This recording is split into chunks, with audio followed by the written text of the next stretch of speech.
Very good morning, ladies and gentlemen. It's a huge pleasure to be here in Vienna, and thank you for the invitation to speak to you. I work as a community pharmacist in Belfast, Northern Ireland, and I can assure you being anywhere else is a huge pleasure. I want to start off by explaining some of the reasons why my talk might be slightly different than you anticipated from the title in the program. Two key words in the program was consumption and regulation, and of course during the talk I will talk about regulation in terms of the challenge for regulators in making OTC analgesia more widely available while at the same time protecting the public from adverse drug reactions. In terms of consumption, Andrew has ably covered this in terms of the size of the scale of the OTC analgesic market. I think we could say it's huge. It's about currently €100 billion per annum for Europe alone. It's growing about 4% per year. It's extremely complex in the range and scale of products that are available. And there's also slight confusion as to what OTC or over-the-counter actually means. And therefore I'm going to perhaps take a very UK look at this, mainly because that's where I practice. But I think it's probably a reasonably good model for the way that hopefully we will develop in Europe in trying to improve this market. Trying to push on for the slides. I have my disclosure responsibilities, which you can see on the slide or the screen at the minute. And I'll also like to give you a view of my pharmacy, and now that we're friends and I've spoken to you, you'll be eligible for 10% discount in any purchases in my pharmacy. I did take the opportunity yesterday to travel around Vienna, and it is quite an amazing city, and also took some photographs of apothecs, the Venetian or the Viennese variety of community pharmacy, which I have to say makes me extremely envious. They are certainly much more impressive than my offering. And really, I attempted maybe to show you a few of those slides with the fronts and the fascia of these pharmacies, but unfortunately my children are at university and I'm completely incompetent when it comes to anything technical, so I couldn't put them on.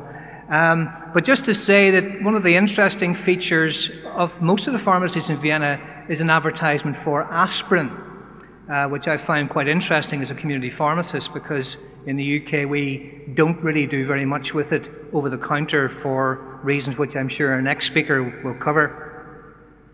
And when it comes to OTC analgesics, we really are down to a very small number.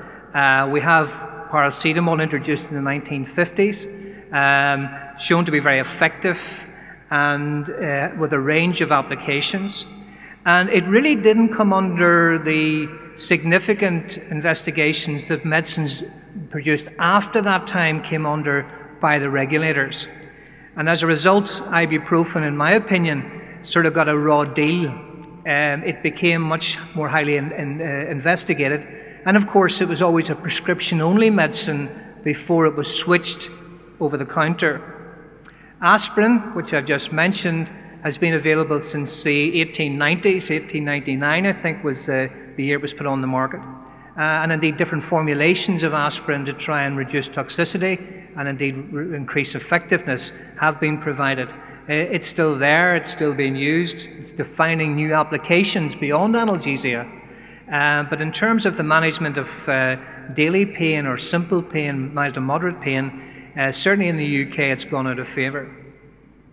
Codeine is still used OTC, and certainly because codeine has got other potential problems in terms of misuse and abuse, its dosage OTC is much restricted. Some countries it's not allowed at all OTC across Europe, whereas when it's used in a small concentration. I'm not a great fan of codeine. I find it probably presents more problems than it actually provides positives. And I'm not going to say an awful lot about codeine as we work through, but I'm going to look at a few case studies at the end which might reflect where these concerns come in. So we are working with a very small number of medicines, and these are presented in different shapes and forms with various additives. And of course, Andrew may argue that caffeine has got analgesic effects, and we could debate that. I don't think it has. I think it may improve the efficacy of some other analgesics when used concomitantly. But it is a component involved in many OTC analgesics, and it's been there for quite a time.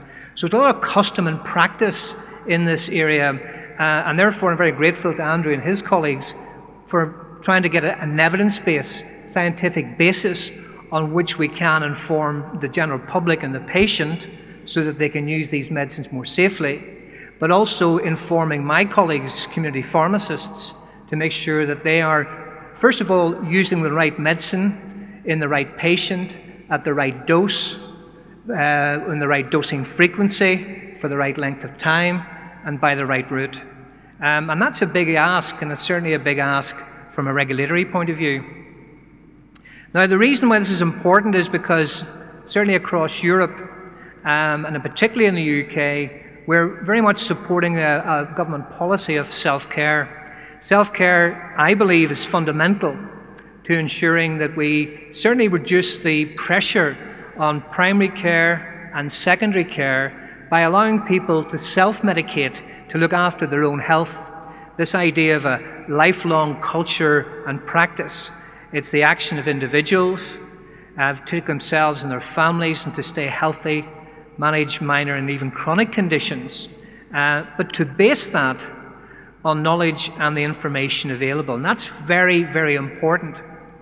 We need a framework available to allow people to make the right choices of managing minor conditions generally, but to managing pain specifically. And within the context of supporting self-care, we really do need to ensure quality, safety, and efficacy. And what we need to remember is that 90% of common conditions, of which pain, mild to moderate pain, is about 13%, so it's quite a big part of that. In these contexts, people choose products themselves, either advised by family members or from past experience, and it may or may not be the right thing.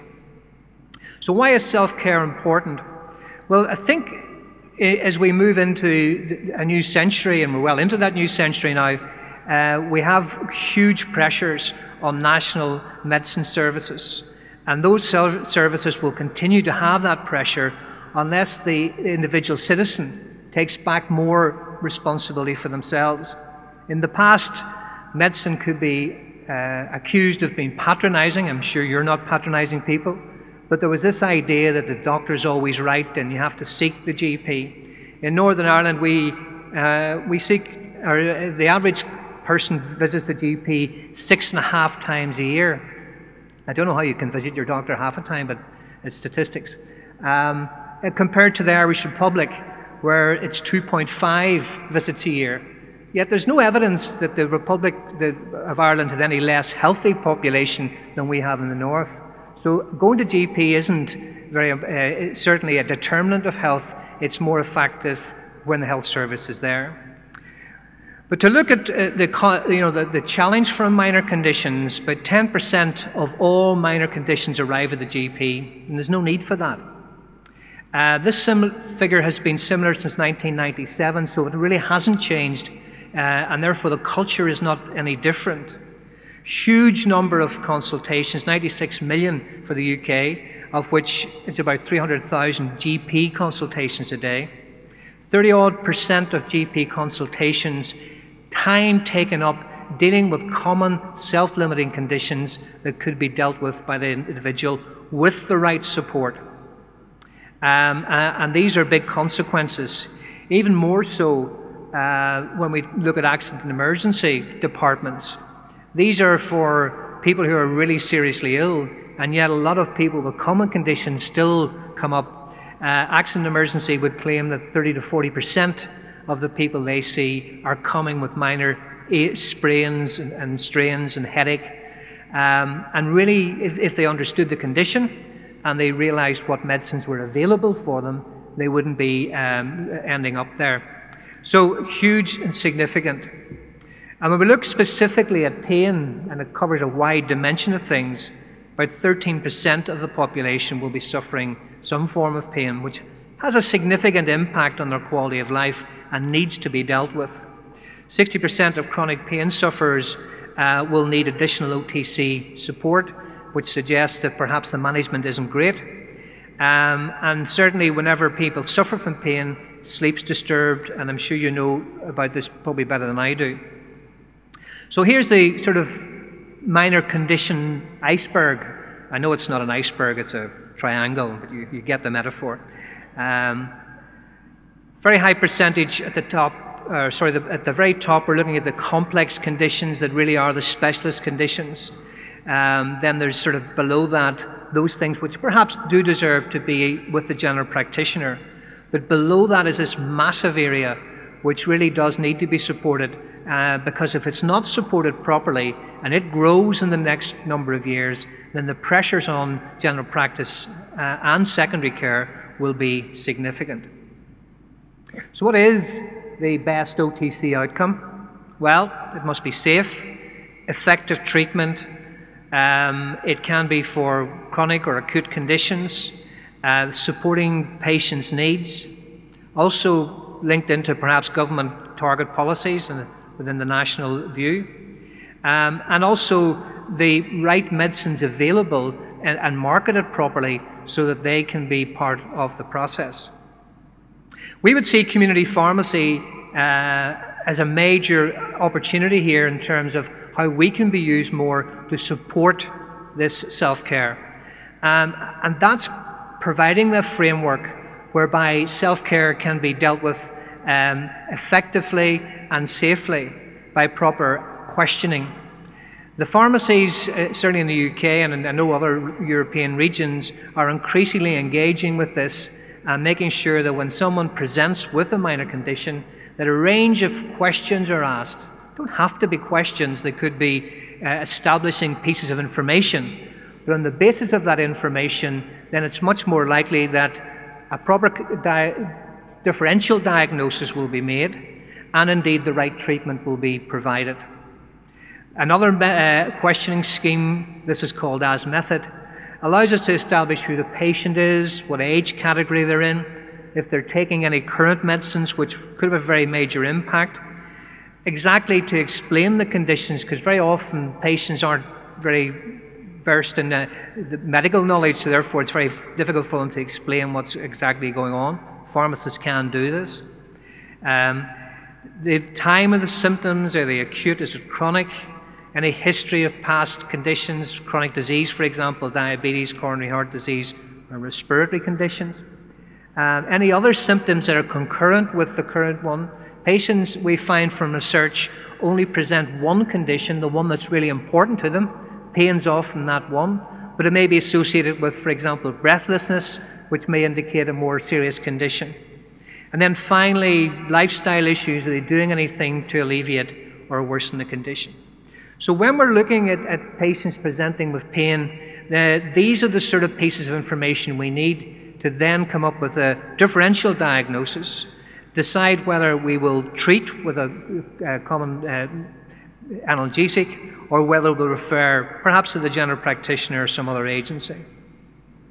The WHO analgesic pain ladder, still there, it hasn't changed. Mild to moderate pain, first line, NSAIDs and paracetamol, and then with moderate pain, perhaps the addition of codeine. More severe pain really would indicate perhaps management somewhere else, but nonetheless, paracetamol and NSAIDs still can be used. And the sort of conditions that patients are presenting with, acute injury, skin, muscle, bone, dental, very frequently.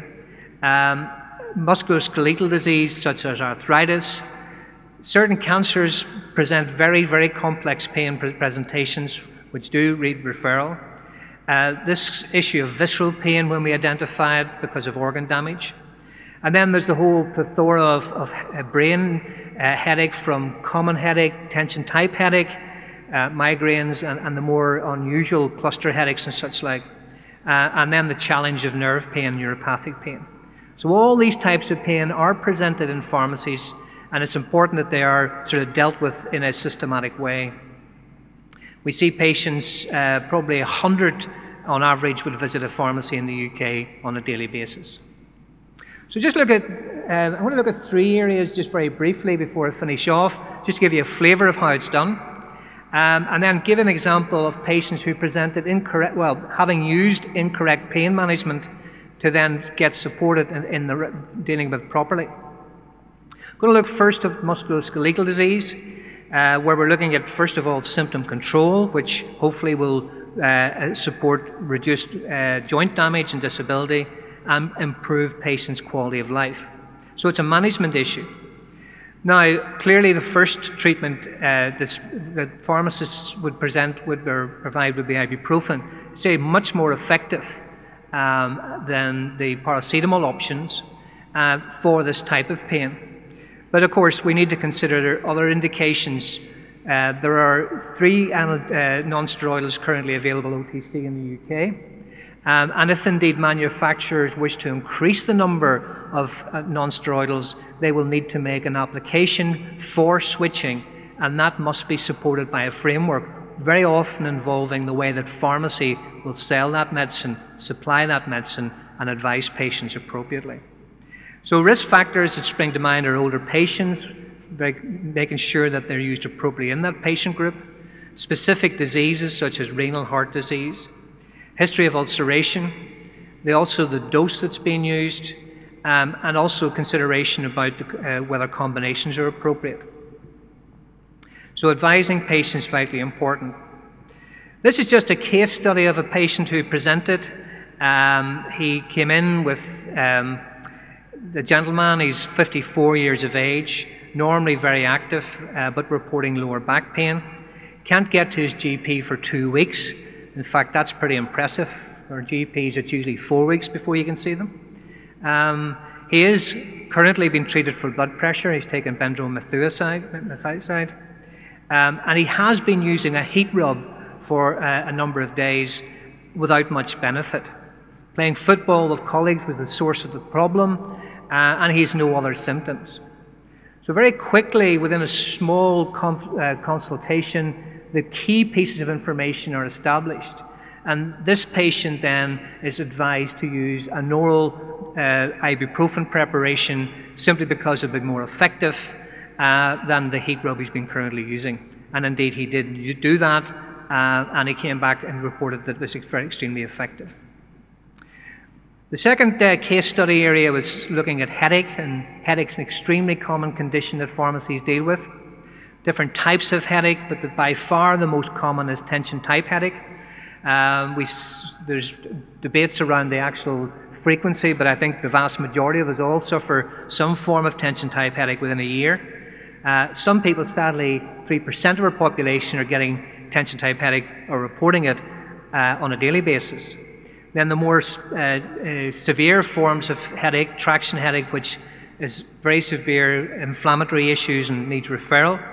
And of course the migraine, which has got its own treatment, and cluster, which is extremely rare.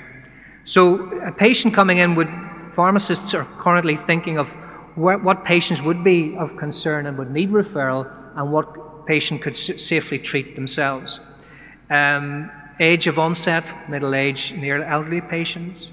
But the type and severity of pain, the sequence, the way that the pain has a pattern, if there's stiffness of neck, and if there's other symptoms such as fever, sickness, abdominal pain, etc.